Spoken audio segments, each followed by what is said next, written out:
I've told this story a million times, and I just retell you telling it. I think I saw you tell it on Carson, I think years ago, and it was because you're very close with Richard Kind, yeah, and whom I've had the pleasure. I ran into him last week. Oh, I love him. Hello, Jason. Hello, Will. He's such a great guy. Sean, you were very good, but I was better. The guy is hilarious. I was in the big knife. I killed. But you told a great story when you guys were roommates. Would you please bore these guys? Oh my God, I do. Please tell the story about the cat. Well, you have to understand, we were sharing. I was living in his apartment. Got through a bad breakup, and I was living in his apartment. And I was an unemployed actor. He was doing the Carol Burnett show, the remake of the Carol Burnett show. And I would watch Jeopardy, and there'd be that. Richard he thinks he's a genius at Jeopardy too, as you can imagine. And so I would watch the East Coast feed, and then he would come home, and then I would just know all the answers for the West Coast feed. And he thought he's still to this day, until he hears this, will have thought that I was the greatest Jeopardy player in the history of Jeopardy. That's fantastic. And it's all horseshit. Richard, if you're listening, fuck you. That's great. And I would be home, and I had nothing to do, and he had this little tiny kitten and that he would sleep with on his chest, and he called it Kitty. And he'd keep it in the apartment because we're in Hollywood, over on Hayworth. And he was working, and I'm waiting for an audition, and I go into the bathroom, and there's a kitty litter box next to the toilet, and it's got cat shit in it, and I scoop it up, and I flush it down the toilet.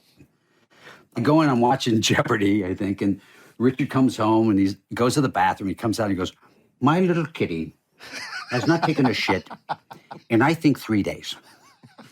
And I don't say anything. I don't know why. I just don't say anything. I just am like, And the next day, the cat takes a shit. I flush it down the toilet. Richard checks. And it goes on for like 3 or 4 or 5 days. And then he takes the cat to the vet. And they give him this like kitty Metamucil, to clean your colon. You understand this, Jason. Sure. And so now this little kitten is shitting like 15 times a day, and I'm scooping. I got nothing to do, right? I'm reading like Hardcastle and McCormick auditions, and I've got nothing else to do, and so I'm flushing. And Richard's checking. He flips a cat on its back, and he's like, "Feel his stomach. Does it feel tight to you?" And I'm like, "That feels kind of tight to me." Again, I have no idea why. It's just funny. And then I scoop up some cat shit. I don't know, after a couple of weeks. And then the light bulb, goes off, and I realize what I must do, which is take a shit in the cat box. Now, there is this moment, Sean, when I'm squatted down over a cat box, where I'm going, really? Yeah. Mom and Dad were right. I should have been a lawyer. Yeah. Yeah, exactly.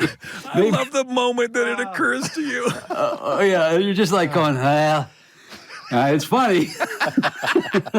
It's good. I'm not sure it's how I want to be remembered, but it's good. What did he do? What was the reaction? So I went, when I'm watching Jeopardy, Richard comes home. We're talking for a minute. He goes in the bathroom. He's in there for like a minute, and I don't hear anything. And then all of a sudden I hear, "Oh my God! Oh my God, get him!"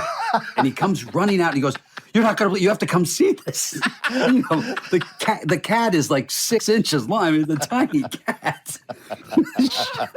So, everything bad about it. And literally, I come in, and I just, tears coming down my eyes. I'm laughing. And slowly, he figures it out.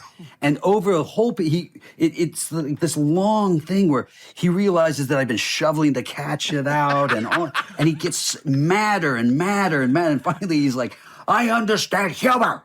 Defecation doesn't make me laugh." And he's just screaming at me. I really respect that kind of commitment to that bit over weeks. The slow burn of it, I get it. Will, I did one where I found a painting that someone threw away. It was sitting outside in the garbage. I took it home, put it in my closet, got some paint, acrylic paint, and painted my name to it. I bought an easel and paints. I set it up in my living room, and Richard would come over and go, "You want to play golf?" And I can't. I got art class. That is genius. And then I would go to those little those flea markets, and I'd buy paintings for like $12 that were good, and I'd hang them up on the easel. And Richard would come in and go, this is unbelievable.